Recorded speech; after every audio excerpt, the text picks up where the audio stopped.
একটা অসত্য বৃক্ষের নিচে বসে পড়েছে। এইবার দেবাদিদেব মহাদেব যেতেই তো চিনে ফেলেছেন প্রভু এসে গেছে, সঙ্গে সঙ্গে প্রণাম করতে গিয়েছেন। ভগবান বললেন, যাও যাও, তুমি যাও, পালাও, তুমি পালাও। বৃত্রাসুর পিছে পিছে, বৃত্রাসুর, আরে ভাই বৃত্রাসুর, তুমি এত হন্যতন্য হয়ে কোথায় দৌড়াচ্ছ, কি হয়েছে? আরে না না, আমার শত্রুটা পালিয়ে যাচ্ছে ধরতেই। শোনো শোনো ভাই, কে তোমার শত্রু? ওই বলে বাবা, কি হয়েছে? তার শত্রু হলো তোমার। তুমি এসো তো এদিকে। এসছেন ক্লান্ত তো, একটু জল পান করো।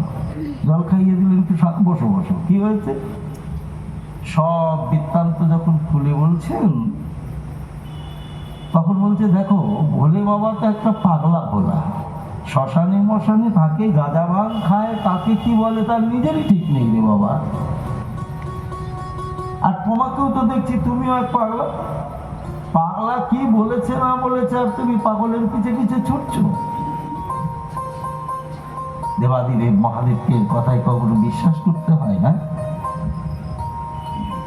দেখো, দেবাদিদেব মহাদেব বর দিয়েছে কি, যার মাথায় তুমি হাত দিবে জ্বলে পুড়ে তুমি ভস্ম হয়ে যাবে।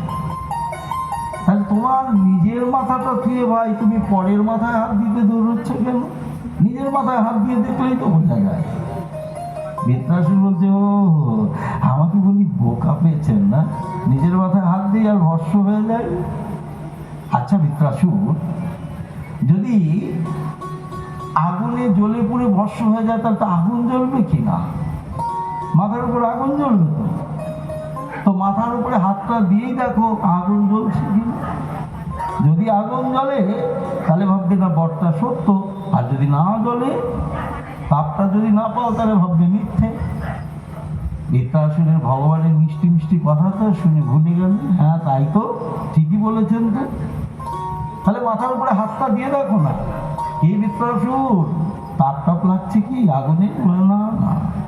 আর একটু নিচে নামাও, তাপ লাগছে কি? বলে না না। আমি বললাম না, পাগলা বলা নিজেরই ঠিক নেই, কাকে কখন কি বলে দেয়, আর তার পিছে পিছে তুমি দৌড়াচ্ছ। হ্যাঁ, আর একটু নিচে হাত করে দেখাও তো, লাগছে কি? লাগছে না। ভগবান তখন স্বয়ং দাঁড়িয়ে গিয়ে, সন্ন্যাসী মূর্তি ভগবান বলছে, দেখো বৃত্রাসুর, এখনো যখন তাপ লাগছে না, তাহলে আর তাপ লাগবে না।